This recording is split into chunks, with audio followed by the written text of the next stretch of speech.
Yo. Look at that. It's the first Bucked Up podcast live. Let's and we're go. in my new studio. I'm not giving out the location. This is like a bucket list moment for me, man. Like, Bro, for real. thank Yeah, you. seriously, man. This is Yeah. awesome. I guess I don't even want to talk about myself too much, but you're from Mass originally, Yeah, right? yeah. Western Mass? Yeah, Red Lion Inn. Yeah. Yeah. So I'm like Central Mass. Yeah. And I was on the road so much that I never got to like really feel where I'm from. So now I want to put on the people I really love from the like area I'm from, because there's a lot of dope talent. Yeah, and like out there, it's like you're almost to New York State. It's really woodsy, you know. Yeah. But yeah, I was listening to the last episode. Was that the last episode with Isaac, or it was a couple ago? That was a couple ago.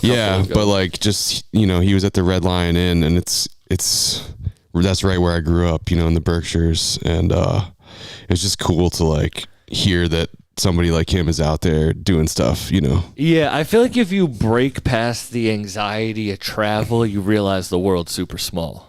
Absolutely, man. Yeah. You know, like everyone's everywhere. You're like, wait, that person was it's like, it's true, man. I feel that way when I go to New York City a lot. Like, it's just such a small world, especially within like the music community. And it's like I ran into you in Boston, just like, at that weed had event. never met you in person, but you know. I'm pulling the camera in, but keep talking about Yeah. I don't know, man. I just really feel like we're all connected in some way, and yeah. That's so funny though. All right, so you live in New York sometime, you said? I'm like part-time New York City right now. You have a kid too, right? Yeah, I'm a dad. All right, yeah. I'm a dad. That's so funny. The first thing I was going to ask you is what's the best kids movie that you've watched? Oh man, that's the best kids movie that I've watched. It's funny because like we've never turned on the TV for him.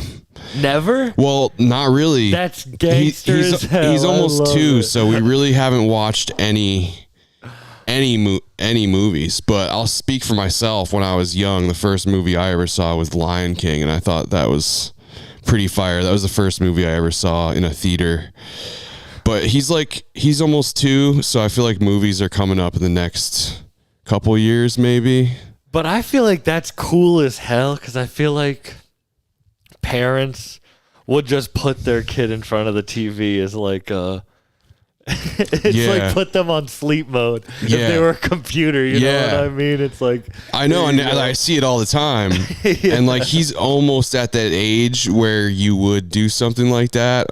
You know, the classic kid at the restaurant with the iPad or whatever. But are you Western Mass? Like, yeah, to the bone, bro. Right. And like also my girl was raised like Waldorf education, so a lot of like there's certain guidelines as a student in Waldorf school. What is that? It's like an alternative education. It's like a private school.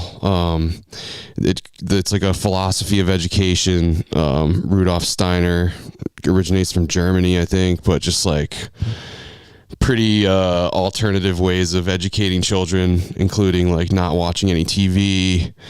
You can't really even like wear anything, like no writing on your shirt kind of vibes.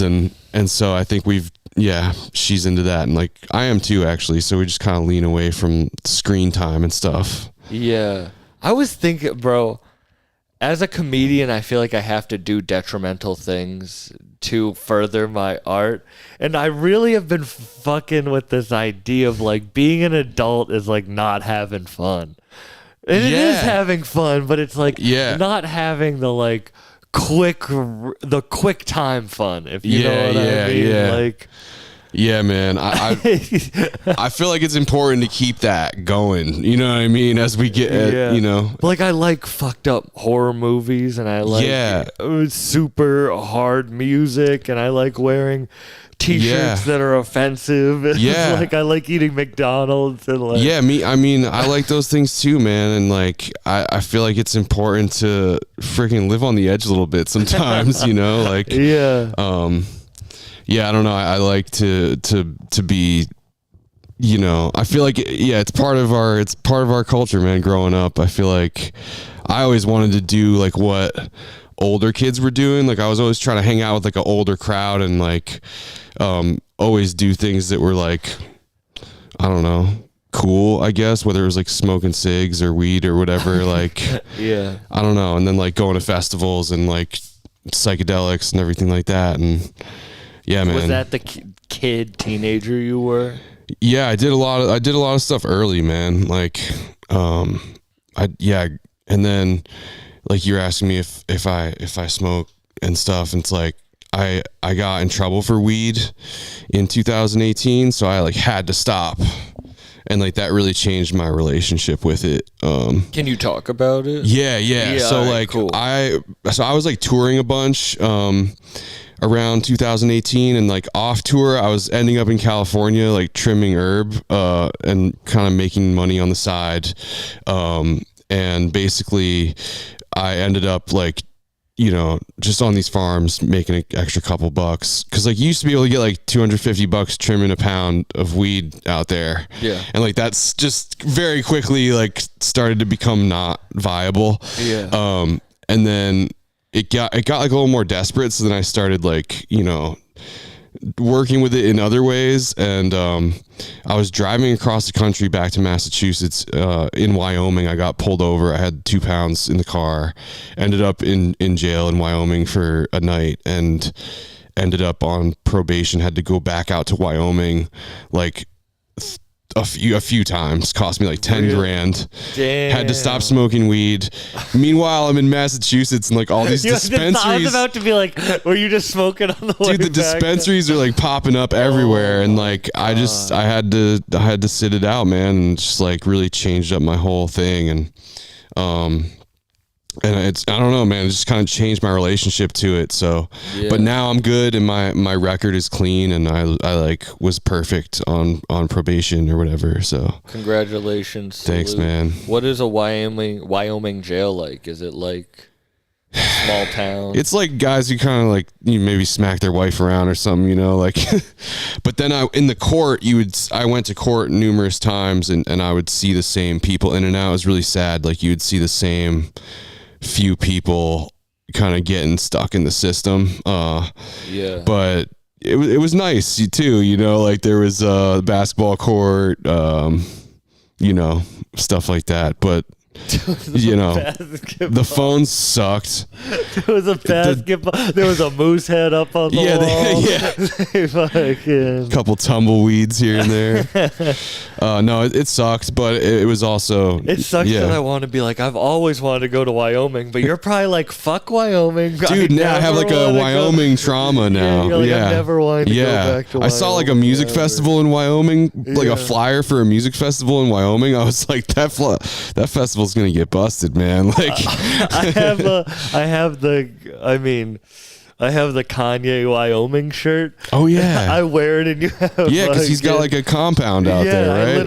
I have it over there. Wow. It says Wyoming in big letters. I'm glad I didn't wear that for this. Yeah, no, it's all good. I would have not to make a joke of a horrible situation you went through. No, I like laughing about it at this point, man. Okay, good. Yeah. Okay, good. Yo, I was doing an interview the other day, and the kid asked me how I wrote jokes, and I was like, I just had a repressed memory from like a robbery I was in come back, and like he asked that, and it was literally the night before that I had it, and so I was like, I just had a repressed memory, so I need to talk about it on stage. Like, that's how I write my shit, is like, literally I have to make a joke about it. Yeah. Like, that's literally the only way I can make jokes. Absolutely, man. I feel like that's my favorite comedy, dude, is like deriving it from something like that, you know? So explain the robbery thing, though. Yo, I want to make this about you. I don't want to make this about me. I know, but I'm curious, man. On it. Okay. So I was headlining, or no, I wasn't headlining. I was performing at a club up in New Hampshire. And after I got off stage, me and a couple other comedians and a girl that I was dating and a fan were all there drinking. And one of the fans got really drunk and knocked over the table. And when he got up, he picked up my phone. Oh, shit.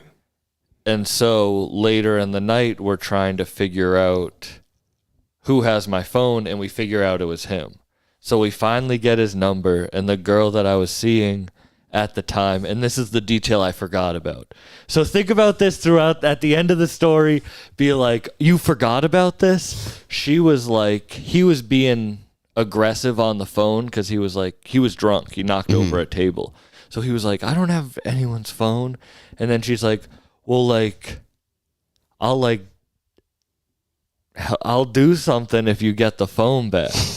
And so he was like, okay, and gave us an address. Now, I forgot about that detail because at that point, that was so fucked up to me that someone would do that. Yeah. That, like, I repressed it. You know what I mean? Yeah, exactly. So, whatever. We get there, and it's me and her in the car.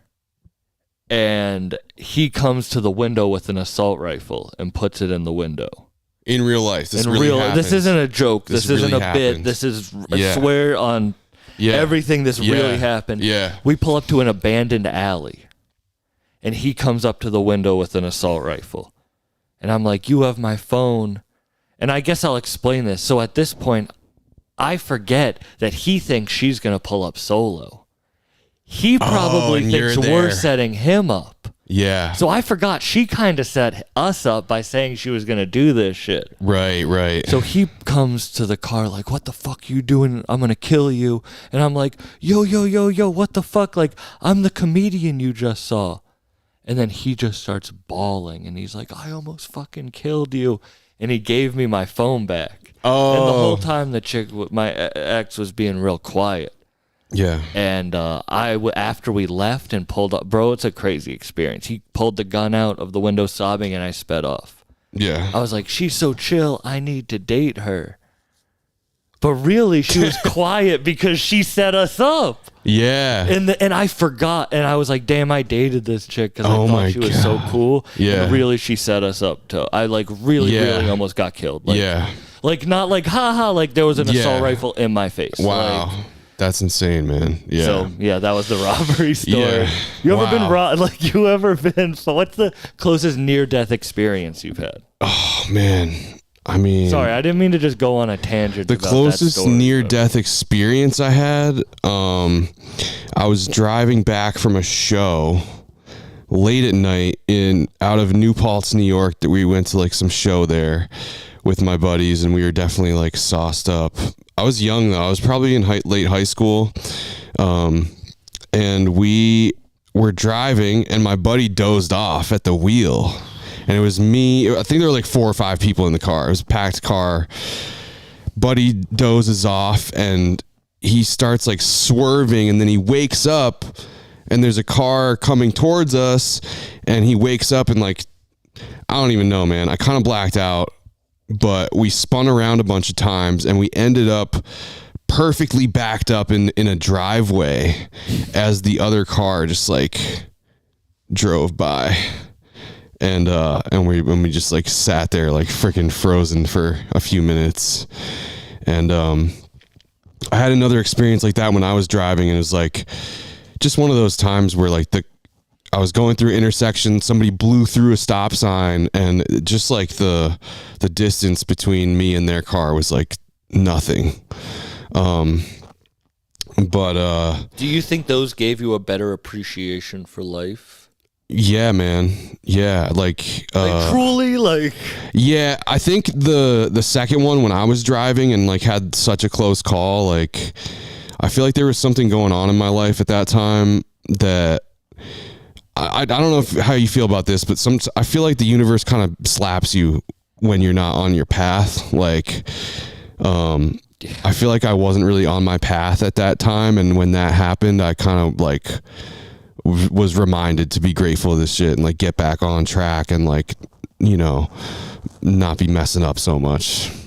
Doesn't it suck that you are your biggest enemy in your own, like you really, like. There's no getting away from it. You know what I mean? And if you're saying no, there's more excuses. There's not. Yeah, and that's just more of you being your own biggest enemy, man. Yeah, I don't know. I feel like whenever I've been like off my path, like some stuff happens that like will jerk me back into place, you know what I mean? And like I feel like that's where the growth happens, man. But so I don't know your life, I don't know your numbers like that. I'm just a fan of what I've seen.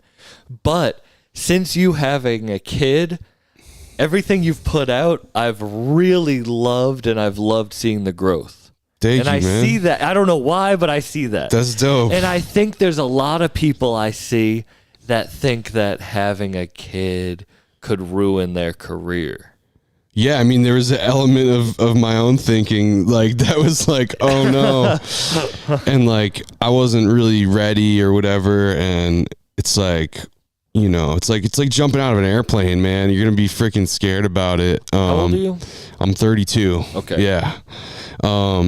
So I don't know, man. It's like the ultimate like fire under your ass moment where like everything matters so much more. Like I used to be able to work, you know, 12 hours in the studio and like whatever. And like now I just feel like I have a lot more healthy work habits because the time is limited. So it's like you go to the studio, it's like, what are you gonna do, motherfucker? Like you can't, you need to like make this count, you know? And I wish that I had that, you know, earlier and when I was in my 20s. And like I feel like I did to an extent. Like I was almost like a workaholic. But this has helped me like have more of a work-life balance. I don't know, man. I'm also like since having a kid, I've focused more on like getting my music into commercials and TV shows, which actually pays artists money instead of like fighting this like streaming battle of like trying to get, you know, and like, yeah, of course I want like 1 million monthly listeners on Spotify but like I could do a commercial and like make like, you know, anywhere from 5 to 20 or whatever G's on a commercial. That's happened? Yeah.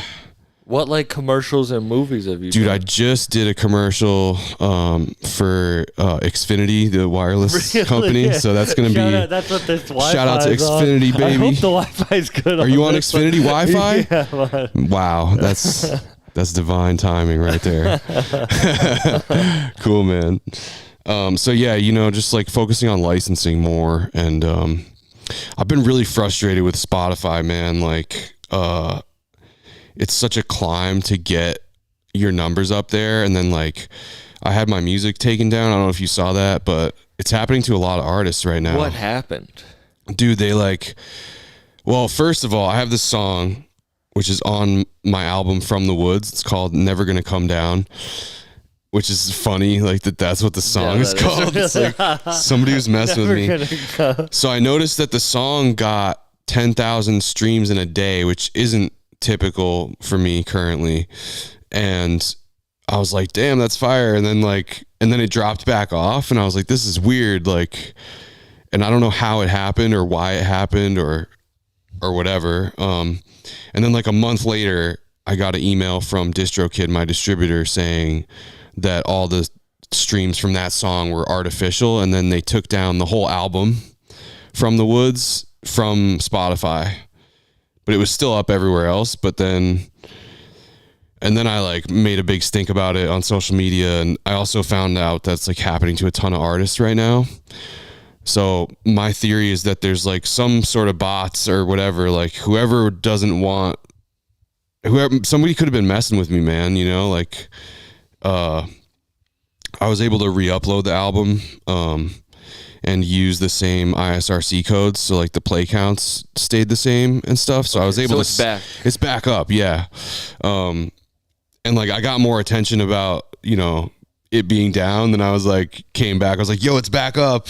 Yeah. So you know, I appreciate everybody listening to that, but yeah, it's and so like Spotify just takes the music down, and they don't really like let you, you know, try to tell them what happened, or because it's all just like generate, you know what I mean? Like I lost an Instagram account, my personal Instagram account. Oh, and for I still real? never got it back. Yeah, because it's like they're just dealing with too much fucking There's no data. customer support. Yeah. Exactly. There's no person. They're not like talking to one person at a time. It's kind of fucked. Yeah. You know.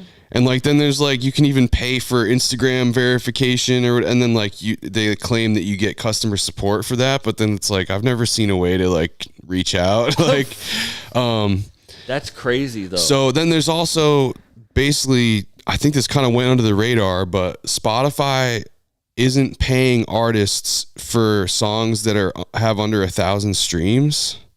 So like if you, and I think that it's your whole catalog. If any one of your songs has under 1,000 streams, then your whole catalog gets demonetized. Then you don't get monetized. I actually, bro, I don't make barely any money from YouTube monetization.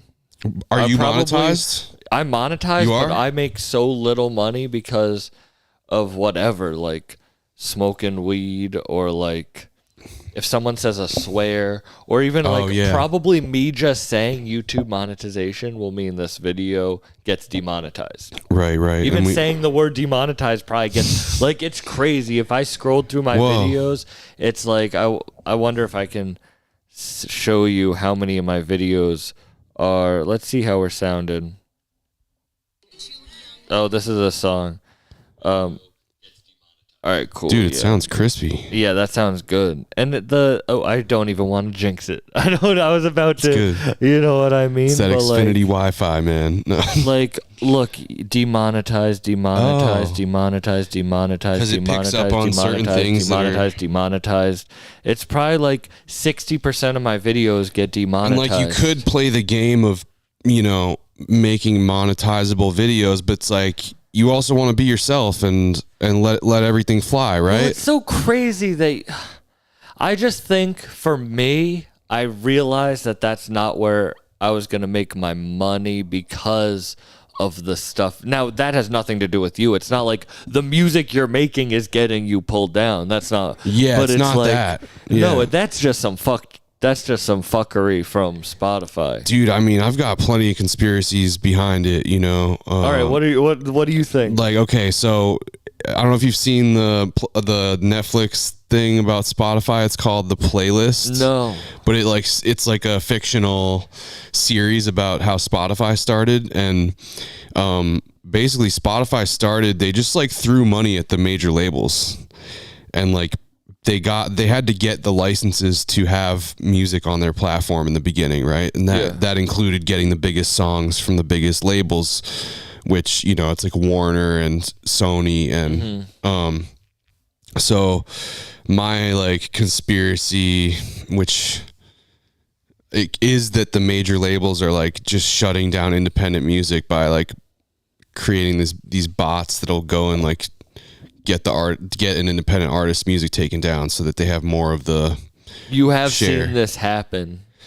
Like when you posted about it, you heard other people dude. having it happen to and them this too. really influential music industry dude named Ari Herstand ended up writing a whole article in Variety magazine about it, and like interviewed tons of people that it's happened to, and like basically the independent artist is being accused of paying for fake plays.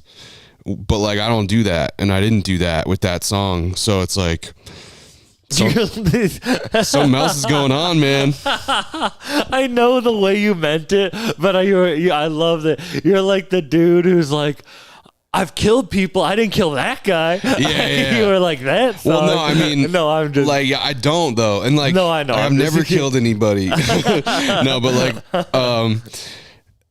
I mean, I've made mistakes as an artist in the past where I've like paid for some playlist thing that I thought was real and ended up not being real or whatever. But that was a long time ago, and I would advise all artists to avoid paying for like playlist promotion or whatever, because it's just too risky now. Yeah, it's like we all want to blow up and have a bunch of plays, but it's like, what use is it if they're not even real anyway? I mean, I guess the idea is that you get your numbers up so much that then people start seeing it, like real people start seeing it. But for me, dude, I'm like, what's next, man? Like, how are we gonna, how do fans feel good about paying like $1 a song? But it's like, then you pay $1 a song, It's like, what are you gonna do? Download the file, and then where are you gonna play the file? Yeah. Like, we almost need to make a player. But that's why like vinyls and CDs and cassettes are like coming back. Yeah. And that, because it's tough. It's like, I don't make a ton of money from stand up itself, but everything like feeds back into it. And so it's like, if you get these songs on commercials and shit, it might be kind of like, do you feel it as like creative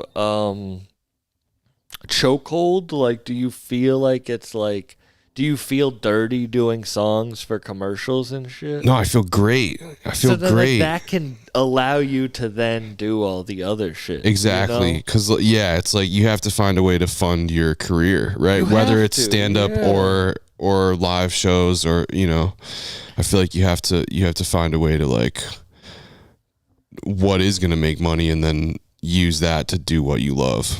And still be a creative. Yeah. Because I think people will be like, it's selling your soul to make money from music. But it's like, it's selling your soul to work a day job to fund your music. It's the exact same thing. And like being able to do music as your job is pretty cool and pretty rare. And so like, and it's also like a Robin Hood thing too. Like you're getting money as an artist from, corporations that are paying you for your music. Like, it's cool, man. Like, and I don't know. And also like, you never know who's going to Shazam the commercial and like check out your track or whatever. So how did you get involved? How did that become like an opportunity for you?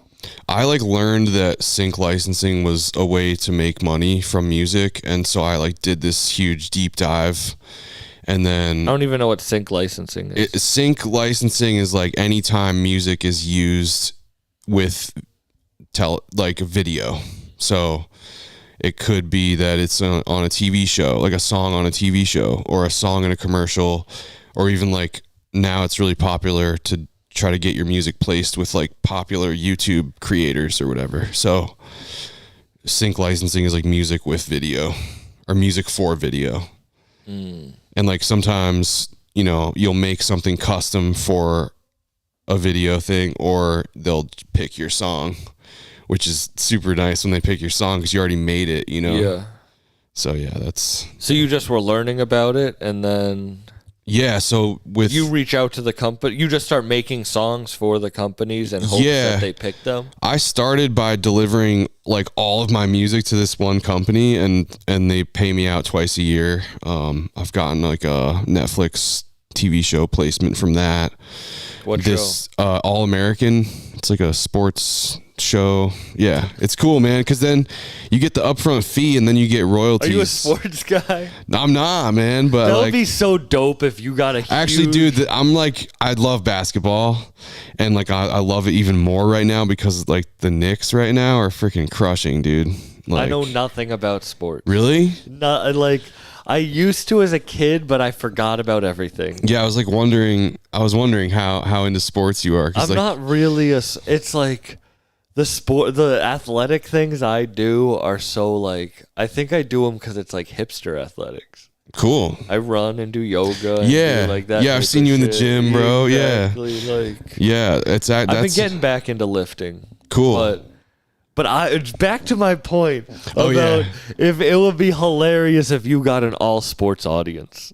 Yeah, from that show, the placement. Like, It would be like, dude. Like it's my dream to get my music like in a like a basketball game or something. Like when like there's like music playing in the background like at a basketball game. What's your dream commercial? Oh man, I feel like I mean, dude, we both have Subaru Forester Sports. Like, I feel like that's my goal is to like, you like do like a car commercial with like a dope car, or like Can you think of a Subaru jingle right now? Oh man, dude, this is like we're live right now. We're live. I'm asking. This is Bucked Up where we ask the difficult questions.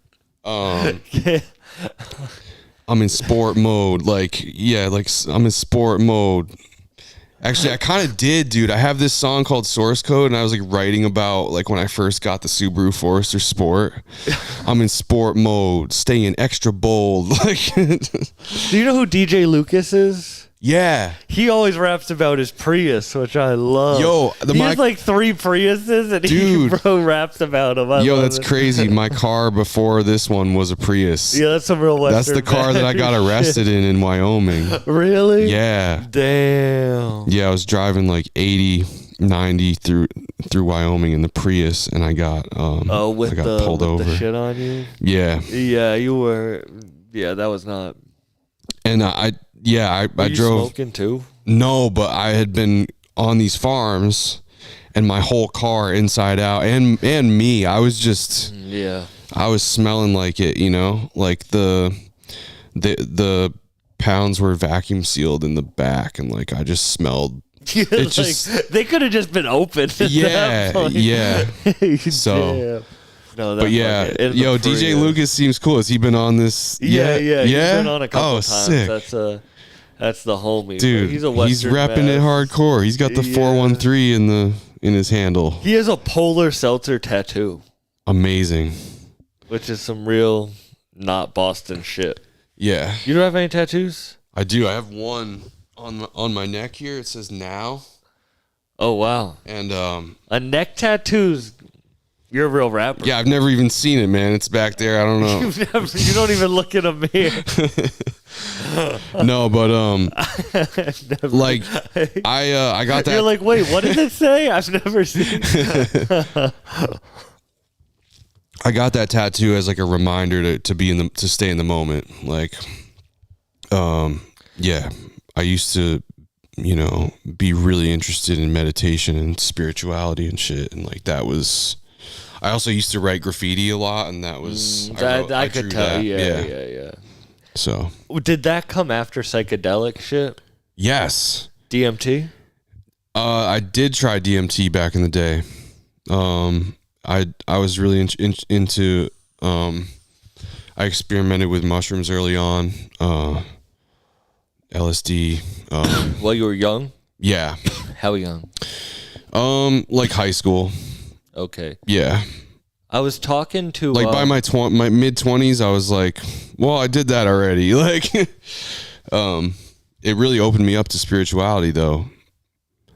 Not like I had to do mushrooms every time I wanted to be spiritual. No, but like, it opened me up to that, I had an ego death off of a DMT trip that was very opened me up to meditation and really just. Yeah. Kind of what led me on this journey of the podcast. Really. Cool. Yeah. Whoa. Can you describe it at all, or it's kind of beyond words, right? Did you blast off? Did you break through? I call it blast off. I didn't really with DMT, but I did. I've done 2 ayahuasca ceremonies. Wait. Oh, nah. Fuck me. I've told the DMT stories too many times. I need to hear your ayahuasca stories. The first ayahuasca story. I was living in New York City, and I took the train out to this farm and drank ayahuasca. And this story is so funny, dude. There was a shaman and his wife, and they were leading the ceremony. And then my guy who invited me was their right-hand guy. And he was like, if you need anything throughout the night, just come over to me, come talk to me. And we drank ayahuasca. We were all sitting in our little areas. Cause dude, this is not a recreational thing. It's so I've never done it. It's so ceremonial, and it's full of songs from the Amazon, really guide your journey. And I'm sitting there and I'm starting to trip out so hard, dude. Total kaleidoscope, everything. And I was like, I think now's the time to go talk to my guy. And dude, I tried to walk across the room, and I freaking fell to my knees, and I was crawling, and I started getting really embarrassed and uncomfortable because I couldn't walk. And I got over to my dude, and I had such tunnel vision that I didn't see that somebody else was trying to talk to him. And I just got He's also crawling. I just got so overwhelmed, dude. And I like crawled back to my little blankie, and I just like sat there, and I was so embarrassed by what I had done. Cause you know, when you're like tripping, it's like everything's such a big deal sometimes, you know? And then I like chilled out, and I even drank a little more later in the night, and then I ended up falling asleep. I woke up the next morning, and it was like everyone had already woken up except the shaman was like across the other side of the room. And I like woke up, and we all like hung out for a little bit, and I went back to New York City, and I have to say I felt totally like pure after, and like clear, and it was really cool, man. But I was also like, wow, that was so intense. Like I was seeing like those designs that you would see on like an Aztec like pyramid, like it was all like showing itself. It was crazy. But you didn't get transported to anywhere else. It was the most transported I ever felt. Like I was seeing stuff that, at a certain point during that time, I was like seeing a lot of stuff. But I guess maybe I wasn't transported. Like I was still aware of the space around me. Do you remember what information you left with? Not that time, but the second time I just like cried all night, like in front of the whole group. Yeah, I feel you. It'd be like into that. The morning, like everyone was sharing their experience the next day, and I was just still crying. And it like in the corner, like, don't worry. Yeah, about me. It like reminded me to like be more in touch with my emotions, because I feel like I don't cry that much, man. Trip? No, like the first one where I was explaining to you about the crawling and stuff like that felt like a kind of a rough trip to me. The second one was more like. The first one was to get over your embarrassment. Yeah. I guess it was like get over your embarrassment, or like I almost felt like a baby in that first one. Like I was going back to not having the ability to like do what you know. So you're just there by you can't move basically for how many hours? I would say like it lasts a few hours. Probably like 4 or 5 hours. Did you throw up? No, but I had a bowel movement that felt like they call it getting well or whatever, and like I felt like I was like, okay, I'm getting cleared out right now. But dude, shitting and tripping's the worst. Bro. I hate it, bro. I will say, if like, I have to shit on a trip, I'm like, dude, there was one dude across the room who was puking so loud. Like it was the worst. Like, and it felt like he was doing it for everybody. Like I felt like he was doing it on behalf of the whole group. And just aggressive. Yeah, man. Bro, I hate throwing up Me too. So much. Yeah. It's hard to even talk about. So I don't know. I'm going to give a plug that I probably shouldn't to the Clown People podcast. It's two of my favorite comedians, Al Christakis, Brianna Woodward. They're on tour right now. Go see them live. But they have on their podcast, I don't know why I brought this up. I apologize to everyone. Okay. She showed me a picture of a shit she took, and I threw up on the podcast. No way. Yeah. And it was one of the worst experiences of my life because they're holding the microphone up to me, and it was shameful. Yeah. I don't know why I brought that up. I mean, we're on that subject right now. Oh my God. Yeah. But yeah, it all goes back to the fact that like ayahuasca is not a recreational thing, and it shouldn't be taken lightly. And yeah, man, the second time I feel like, yeah, like it's just a bigger thing. Like there's like this whole, I see people doing it all the time now. And it's like, I feel like a lot of these things happen like in Western civilization. It's like you're really adopting an indigenous tradition. Just be mindful, you know? And like when I did it, it was like, I don't know. I was just like, wow, this is a really big deal. Like, I don't know. I feel like it's important to recognize how potent that is, you know? So I think anything like that can be life changing if you need it. But if you're just like, I know so many people who are just like self centered and then they take it and it just like, it like establishes, they like feel great, and I'm like, wait, you didn't learn any. Like I feel like that's when you turn into like a guru. That bro, like, I'll give friends that need a little bit of self reflection. Yeah. And they'll take it and they'll be like, I'm the best. But like, I'm like, Yeah. it didn't help. Like when I take it, I'm like always overanalyzing. Self-examination. everything. Exactly. What can I do better? What Yeah. can I fucking do better? Yeah, dude, I can see that happening with ayahuasca and people's. Are you an anxious person? It's funny, man, because I feel like a lot of people are like will say like you're so chill or whatever to me, you know. But I do struggle with anxiety, and like I think the pandemic like made me more socially anxious, and I feel like I'm coming out of that now and feeling a little bit more confident about going out or being you know, in community with other people. But I feel like I did struggle with a lot of social anxiety leading up to the pandemic, and then like in the pandemic it was rough. But dude, So your anxiety is social anxiety, not like internal anxiety. I mean, I feel like I have a little bit of both. I feel like my main, I would have a lot more if I didn't exercise.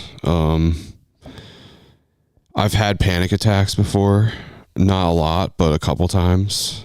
And, you know, I just feel like there's solutions for it for me, which is like getting enough sleep, getting enough exercise, not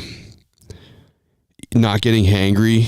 Like, I feel like, you know, if I'm just like one of those people that like I need to eat, and if I don't, like I get like You just need to be regulated. Yeah, I need to be regulated, man. Yeah, I feel like we all do, and to some extent.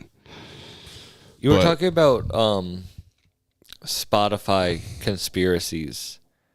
Are you like a conspiracy guy like that? Like, are you a conspiracy guy? Not anymore, really. I used to be. I used to love it, dude. What was your big one? Everyone has one big one. I mean, I watched, what was the 9/11 conspiracy? This is when you come out as a flat earther. I have a friend who's a flat earther. Really? Mm-hmm. And like, He's a good friend of mine. There's no arguing. with him. Yeah. I tried once and I was like, I like him. I love him. I shouldn't say I like him. I love him. He might be watching this show right now. We still love you, dog. I love him so much. But I don't even know if he believes it, but he argues it. Yeah. So yeah, I'm not really. I wouldn't call myself a conspiracy theorist anymore. I used to entertain pretty much everything, bro. Like I used to love it. And like I used to love trying to convince my parents too.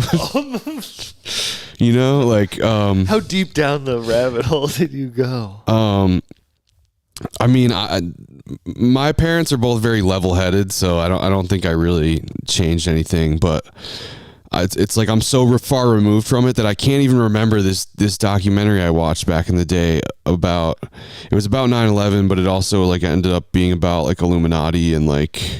So you were a 9/11 conspiracy. I was, man. That was your one. I mean, I still question that kind of stuff, you know, but I feel like there's like moon landing.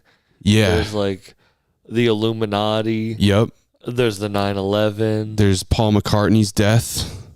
Oh, I don't know about that one. You gotta peep that documentary, man. Teach me about that. Some people think that like Paul McCartney died and was replaced with another like lookalike. They say that about Gucci Mane. Really? Yeah, that he's dude. A clone. That's one that I gotta check out. I mean, Mane what about is the Paul McCartney of our What time. about Tupac? So do you really believe that he didn't die? No, I'm just asking you, man. I don't know. What do you think? Are you like, I believe it if you do. yeah. Are you down? Yeah. No, I don't have strong opinions about any of this stuff. I just, I've absorbed the information that's out there, and it's interesting to me, but it's also like, I don't have time for that right now. I'm a dad. Like I'm trying to make money and have a career, and it's hard to be a musician. Like you can't really spend too much time on that kind of stuff. Yeah. And I feel like it's at a certain point it ends up being a distraction because I feel like all those things you're never gonna find the definitive answer. And if you do, or you think you do, then it's like you're not open-minded anymore. I don't know. It's like, is there the real evidence? It's like these things are conspiracies because there's not enough evidence for it to not be a conspiracy anymore, right? Yeah. The only conspiracy I really believe in is sports.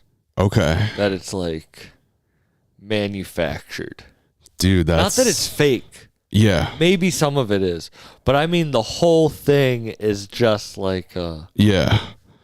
Dude, I have to like quickly look up this... the documentary? Yeah, because right. like, it's really important. Does anyone have any questions in the chat? I wonder who's watching. If you have... Shout out Lil Yoshimitsu says, this is a live interview. Yes, this is the first live interview I've ever done. Shout out Jackson Whalan for being the first dope. Live. Read Gucci Mane's autobiography. It is a great book. You mean Gucci Mane's clone's autobiography? They say Dave Chappelle is a clone too. I don't think so. I actually like the live interview. It's cool. I like that I don't have to be like, damn, this isn't coming out for 6 months. Yeah. And it's crazy that it was this easy the whole time and I didn't know. It's cool, man. I'm proud of you, bro. So there's Loose Change, but that's not the one I'm thinking of. Oh, Zeitgeist. Did you ever see that? No. Oh man. That really, when I was like, did you believe in like Bigfoot and shit? No, but wait, what's that, guys? I'm sorry. Yo, that's like some Berkshire shit. No, the Bigfoot is like, there's like people who believe that out where I live. For sure. Bigfoot did 9/11. That's yeah. He was flying the plane. Yeah, Zeitgeist is just, I mean, looking like when I look at Zeitgeist now, I'm like, all right, like maybe.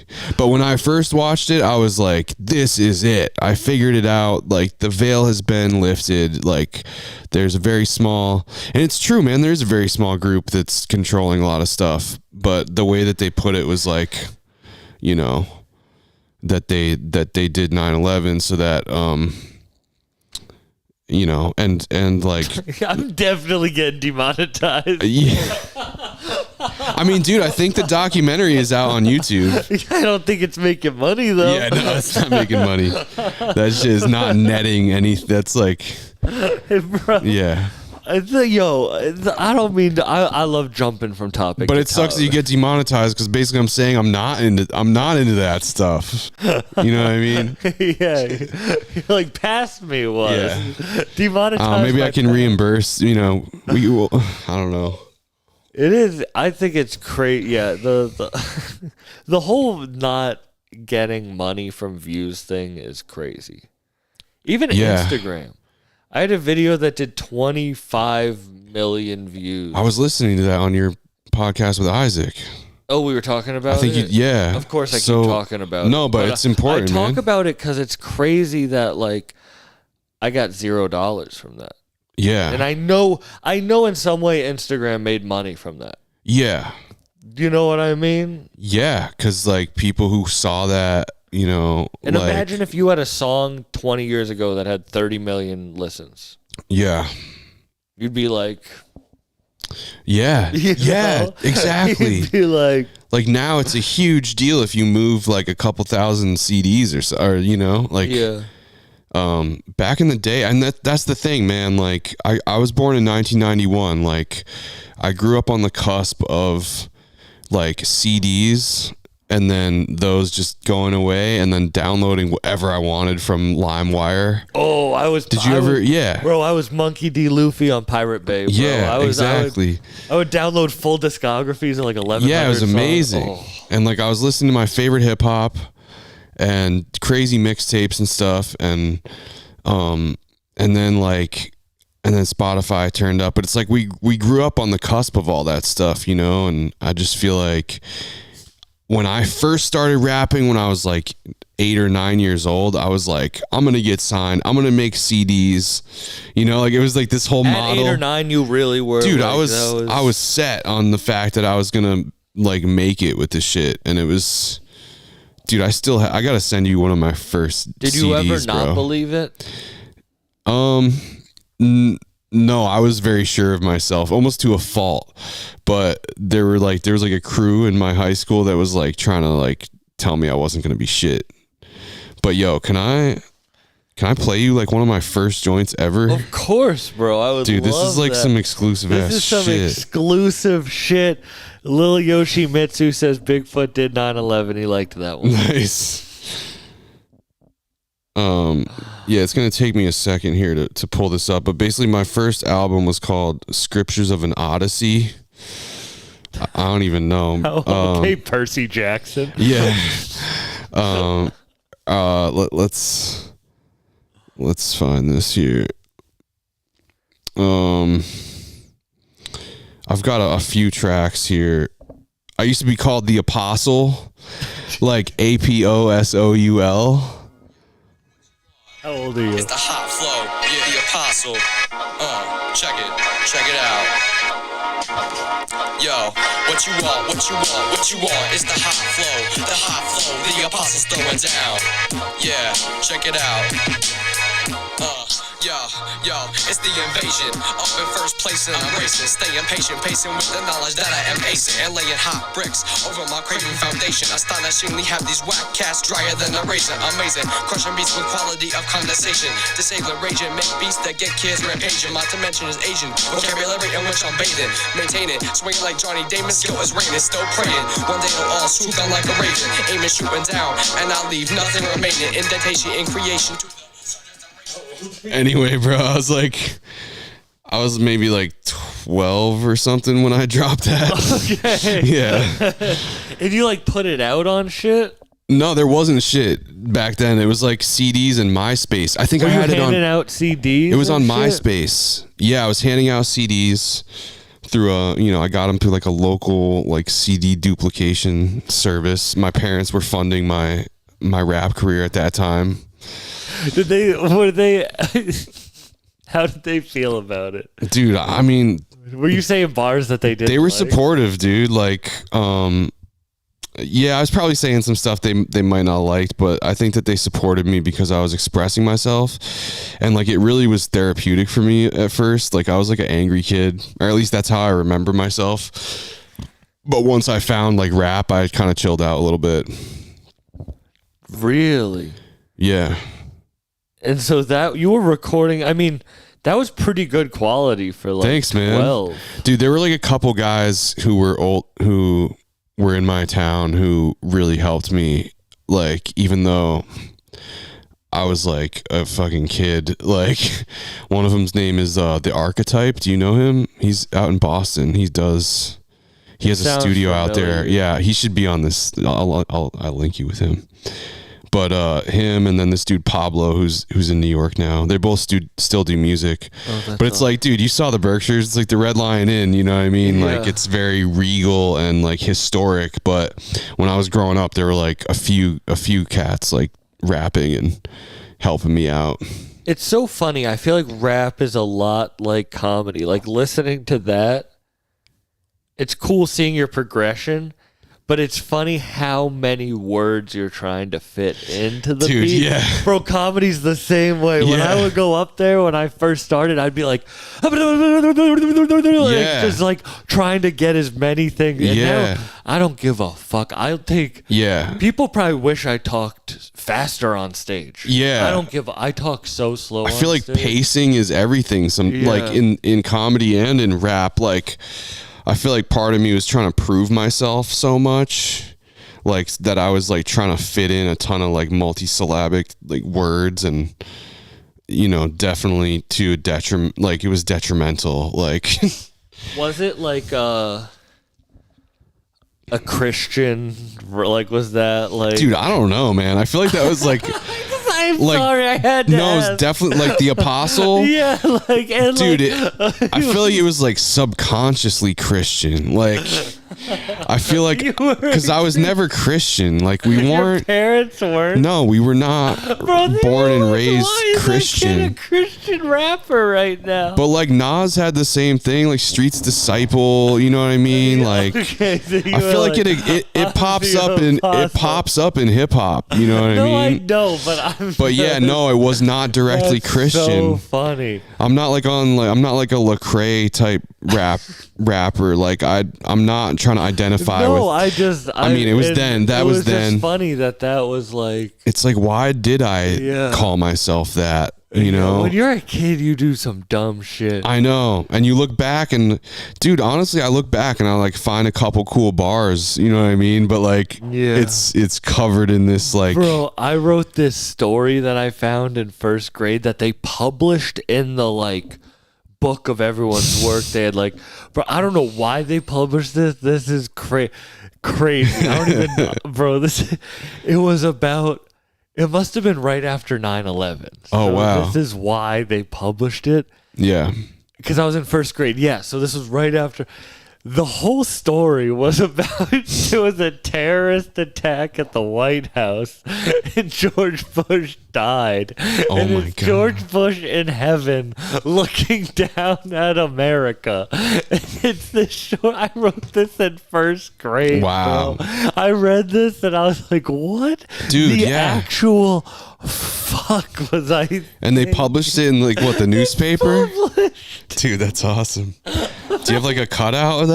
I need to do like a serious reading of it, bro. Yeah. I never thought about that. Dude. I forgot about it till you said About that shit. that? Yeah, I mean, dude, I don't know. It's like you look back at stuff when you were a kid, and some of it's like uncut gems, dude. Like that gem was that gem was far raw. from being cut. Yeah, Bro, that gem had some dirt on it.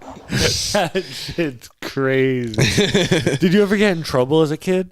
Yeah, dude, a lot. I got in trouble a lot. I was like, I was seeking out trouble, and I was trying to hang out with older kids, and I ended up like getting suspended for fighting and stuff like that. Really? Yeah, dude. This is a funny story. I was coming home from a walk with my family one day, and I ran ahead and I hid in my mom's car because I was like, I'm gonna fool my mom, like she's not gonna know where I am. And I fell asleep under the, like I was small enough to fit under. How fast far ahead did you run? I don't know, apparently fast enough. I remember like climbing. I was small enough to fit under the seat of the driver's seat, so like my mom couldn't see me. And I remember looking up, and she was already looking for me with her with the neighbor. She got the neighbor. Was like, I need to find my son. She's looking. She walked by. I was like, haha, I fooled her. She didn't see me. And then I fell asleep, and I woke up, dude, and the whole neighborhood was in my yard. Police, people looking for me, and my mom was like, found me and was obviously thankful to find You were me, like, but I was "Gotcha, like, bitch." gotcha. Sorry, I didn't mean to add the. But yeah, like that was like kind of that was kind of my vibe back then, dude. I was like a troublemaker. You were the sleepy criminal. Yeah, dude. I fell asleep. You just broke into places and fell asleep. Dude, one time I was in a movie theater and me and my buddy were just throwing popcorn indiscriminately behind us, just throwing popcorn. You a dickhead. And they made us clean up the movie theater. Did they? Good. That's Dude, but all of this to say, like, that's gangster. but like once I found, dude, once I found music, I stopped doing that stuff. you started eating popcorn. Yeah, I started eating the popcorn. That's so. Started drinking they the made Kool-Aid. You clean up the fucking. Yeah, man. That's so funny. I used to hang out with troublemakers, and yeah, it was kind of rough, man. Like, it's funny because I'm from a rural area, and you wouldn't think of it as like a troublemaking place, but there's like a huge heroin epidemic and just a lot of troublemaking kids who, you know, like kids who you thought were the coolest person ever in high school, and then like not the case now, dude, Yeah. you know? And I was really attracted to that and that energy, man, that troublemaking energy. But yeah, music really chilled me out, man. I feel like that was the turning point is when I started doing music. I stopped being as interested in like ruffling feathers. Yeah, because I feel like if there's some people who don't want to create, truly. But I feel like if you want to create, you will do anything to not take that first step. And you will push yourself down a really bad path. Right. Just not to take the first step of sucking.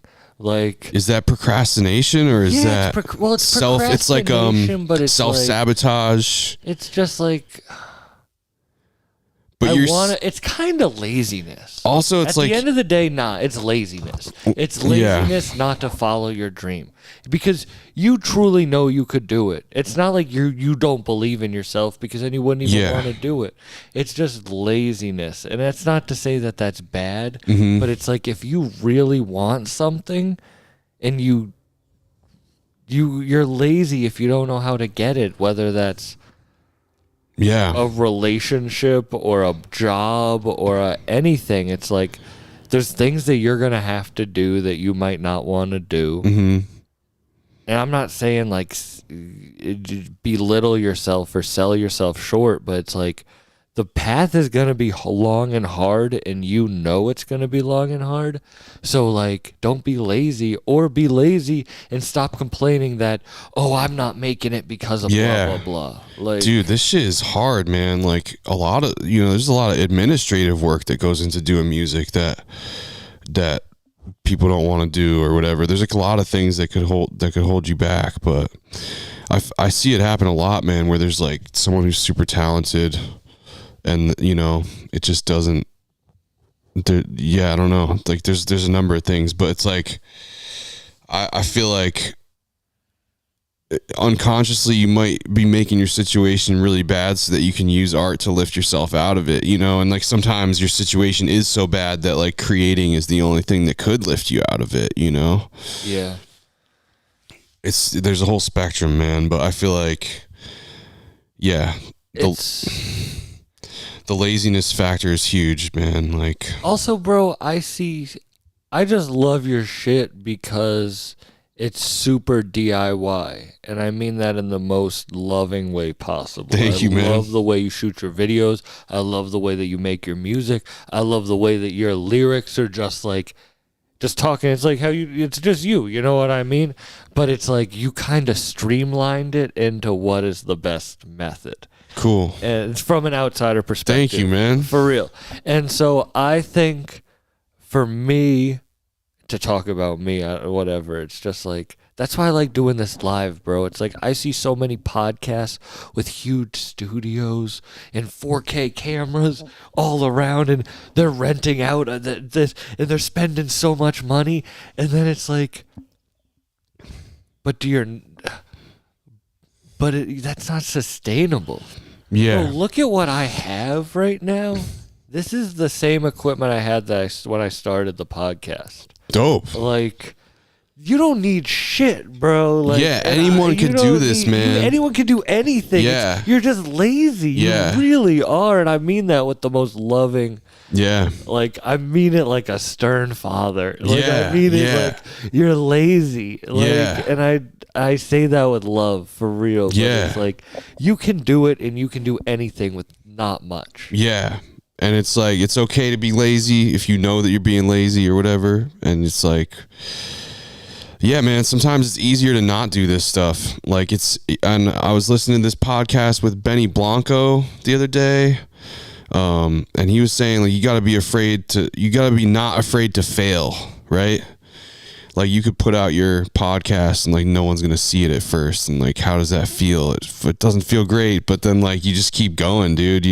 I still have like, episodes that get 70 listens. Yeah, like, dude, it's hard to grow on YouTube too, man. Like, and like that's the thing. It's like, do it because you love it, and if you love it so much, then like it doesn't matter. Like, you're still gonna do it because you have to, and like that was That was me at 12 years old, man, making that music when like people were like telling me to stop. It's because like I just felt like I had to, and I loved it. And like I feel like, yeah, I mean today like everything has a number attached to it, which is, you know, that's depending on what your number looks like for success. It's like I feel like some people are cool with different amounts of views or whatever, but I feel like if you love this enough, like you're gonna do it no matter what, you know what I mean? So yeah, I feel like there's like a weird balance that people don't talk about. Like you gotta, like, it's cool to get stuff online. That's awesome. That's really cool. I know people with way bigger followings than me, and but like you also gotta explore the world and do shit boots on the ground. Yes. Like I've had some really cool real life experiences that outweigh any video that got any amount of views. Totally, man. Yeah. Same. And I feel like the biggest, most important relationships that I have and like the biggest things have come out of me in-person stuff. Like I've been going to Producer Mondays in New York City, which if you're in New York, dude, on a Monday, dude, you got to check it out. It's hosted by Ray Angry. He's the keyboard player on the Whalan show. It plays with the Roots. Sick. That's awesome. And like been able to perform there as a guest performer, and that's what it's all about, man. It's like the whole event is based around people meeting each other in person, and I feel like that's the way, especially because all these platforms, man, they're freaking getting whacker and whacker, you know? I do like YouTube though, because it's been around forever, and I feel like it's always going to be around. Yeah. I do like Instagram. I love you, Instagram. Too, I love you, Instagram. It's like... I only like TikTok when I do well on TikTok. Me too. I hate TikTok when my videos do shit. I know. And then I have a video do well. Like, I always believe in myself on Instagram. Yeah. Instagram, I'm always like, there's something that'll do well. But on TikTok, I mean, yeah. I'm like, fuck TikTok. It's so and then cruel. A video does like 70,000, 80,000. I'm like, dude, I have one video that's at almost 500,000, and I keep getting followers from that video, and the video it's like unrelated to my music, but I'm getting these followers, and then all the videos that I post now are getting like 300 views or 400 views, and it's like the weirdest algorithmic thing. I don't know how to figure it out, man. Yeah. Oh, I think about that with my stand-up, because my stand-up's a little dark. Like, I have a dark sense of humor. But people will follow me because they like hearing Nana read lyrics, or they like my rap taste, and then I'll post a stand-up bit, and people will get like actually really upset, and I'm like, oh shit, I kind of fucked myself in a way where it's like, if you follow me, you have to like the rap I like and have a really dark sense of humor that you're gonna like.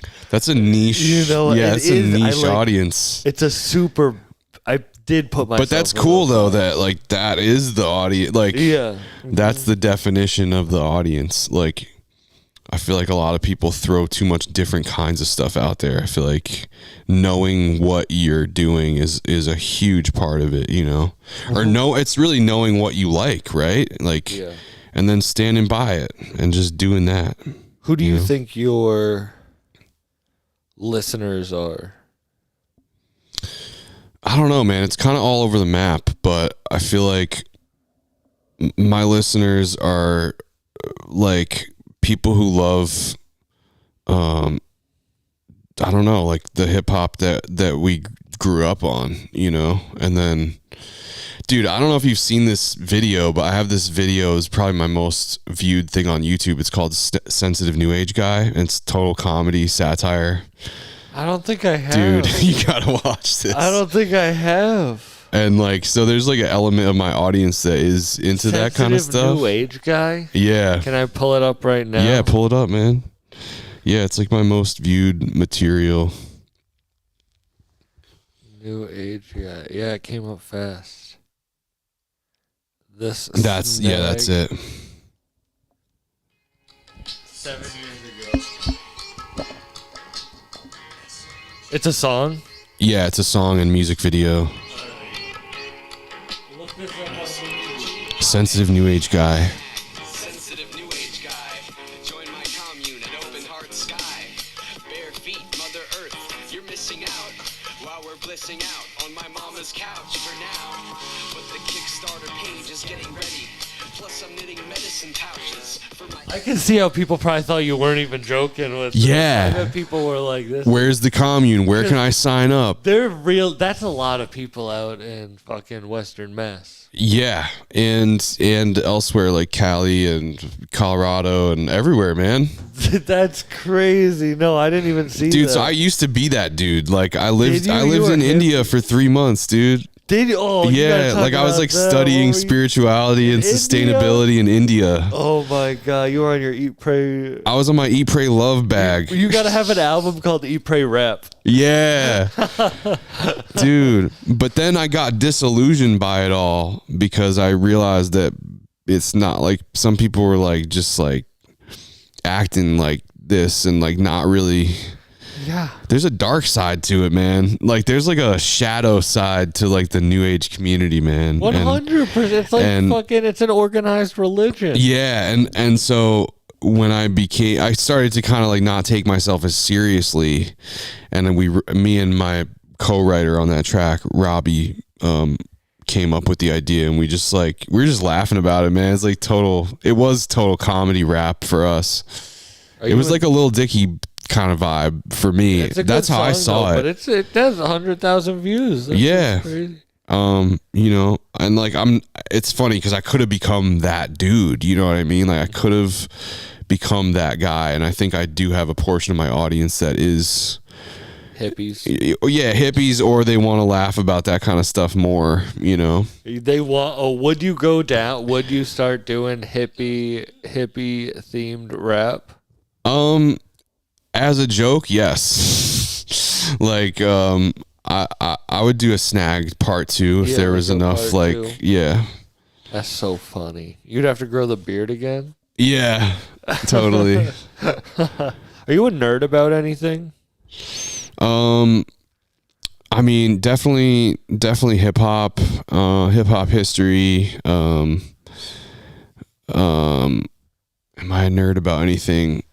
Like I just did a One Piece unboxing of all those fucking. That's awesome. I'm not on that level. On nerd. Yeah, that's awesome, dude. Sick. Not really, man. I mean, mostly hip hop. Like, you ever listen to the Cypher podcast with Sean Sataro? No. So dope, dude. I feel bad. I'll send it to you. I don't listen to a lot of podcasts. That's cool, I man. listen to Busy Comedy making it. Bang Bang, which I have the poster Yeah. for over there. Yeah, That's my favorite that's a good one. podcast. Yeah. I listen to only like improv podcasts. I love that, man. That's good, The yeah. Neighborhood Listen is another really funny one with Paul F. Tompkins. Cool. I listen to like Rogan sometimes. Uh-huh. Sweet. I listen to the Ramsey Show. Yeah, I've heard of that. I haven't heard that. It's a Christian economics podcast. But I really like Cool. it. It's like really weird that it's Yeah. that when I explain it to people, but it's a good podcast. Yeah. And those are the ones I listen to.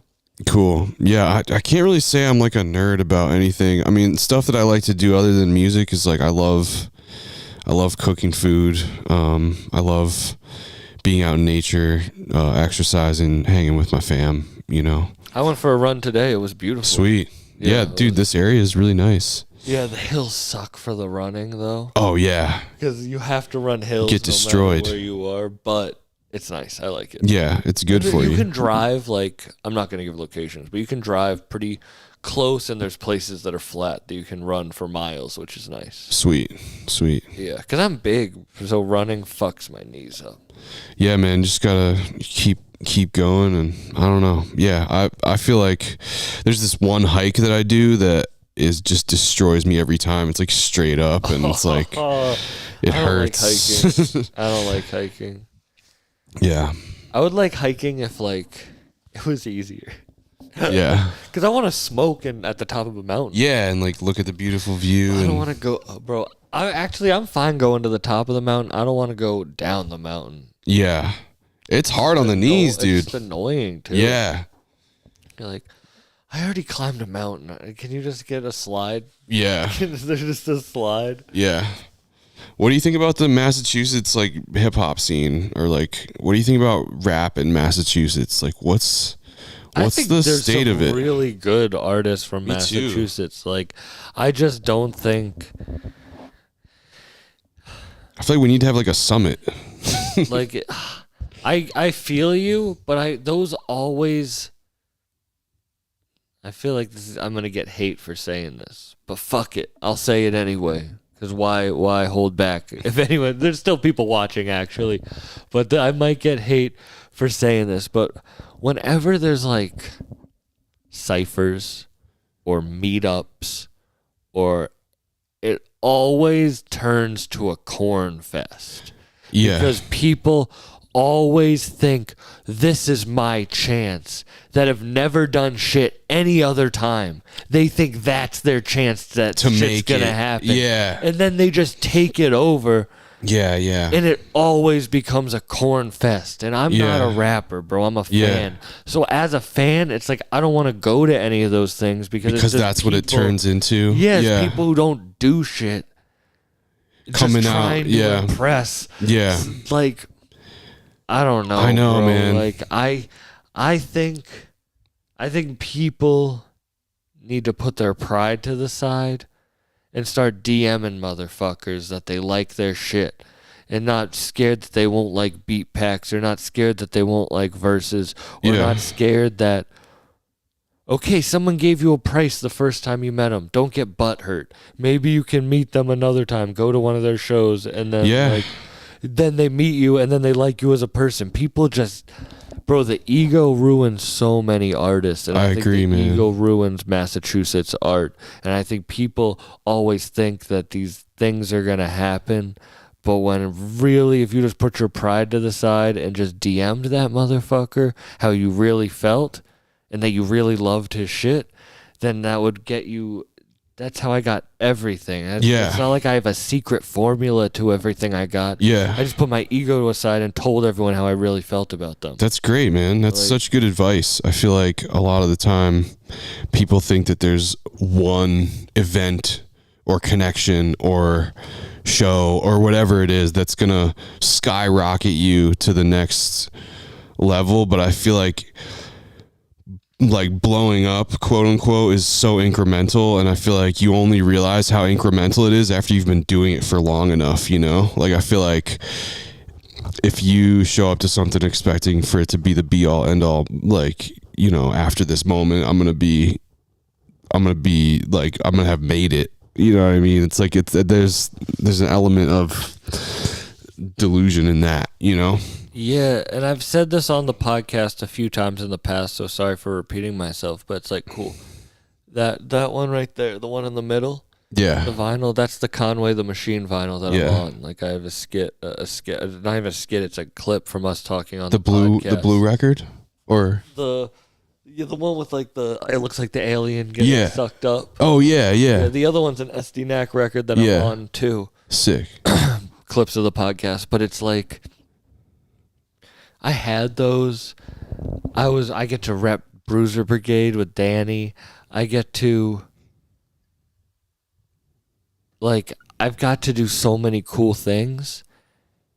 And still, when I was in debt, I went back to roofing, and I was up on a roof building roofs, getting literally 1 million listens in a month Yeah. while I was up on a roof in Yeah. the dead of winter working. And Yeah. it's like, I just hate anyone who fucking.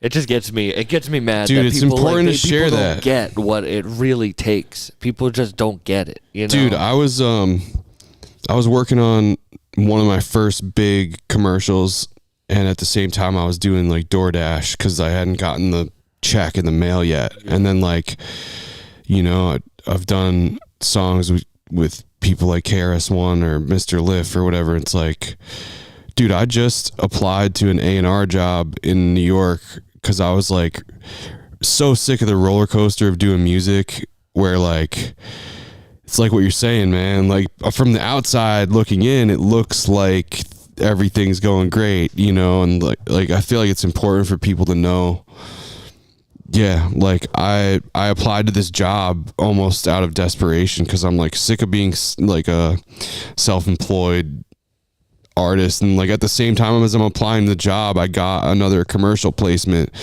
and it's like right when you're about to freaking like give up, there's like some affirmation that you should just keep going. You know, I feel like I always feel like that's spiritual for me, man. Like it's like you do it because you love it, and you know, right when you're about to give up, something might happen that'll keep you going. And I feel like the biggest mistake that I see artists making is thinking that it's like you're gonna get all these fans at once rather than like paying attention to the people who really fuck with you, like one by one, you know? Yeah, my dad kept it real with me one time because I was roofing and I called him and I was crying after the first day because it was just it's hard, man. And you're the bitch. You know what I mean? Like you're the bitch, and I was touring the country doing stand up, and I'm the bitch on the roof. You know what I mean? Like, and so I call my dad, and he's like, "Bro, there's people who do that shit and don't get those experiences. Like, yeah, I love you. I'll listen to you complain. Like, I'll give you a hug. Like, I'll give you anything you need. But you gotta realize, like, there's people who do that every day and don't have any cool experiences. Yeah, no other outlet. Any of that shit. Yeah. So, like, he's like, you might see yourself as a failure, but, like, that's just part of your journey. And, like, if you give up, that's what makes you, like, the failure, you know? Yeah, and a lot of people do, man. And, like, and that shit's real. There's honestly no shame in it either. Like, if you do give up and just do roofing, like, there's nothing wrong with it. And, like, I feel like that's something that I struggle with. I'm not saying you in particular because I know you're going to keep doing this. No, I feel you. But, like, for me, I've always struggled with having a job and doing music because I'm like, I've feared that if I do a job that I won't do as good of a job with the music, or if I get stuck in this thing that I won't be able to get out or whatever. But I think it's important to, like, I read the Rick Rubin book, and it's like he talks about how there's no shame in like supporting your art, or there's no shame in doing that. And it's like it's been easy for me to feel ashamed of myself for not being able to make it work, but it's like, yo, this shit's rare to even do, you know, for people to even do. So, and I also think it's so easy, and this is not for you, this is for people listening. It's so easy to fall into a routine. So, like, maybe you do that and you want to be, but don't fall into the routine that you look back 10 years later and you wish you had done more. Like, look at what situation you're in at the moment. See what can help you at the moment.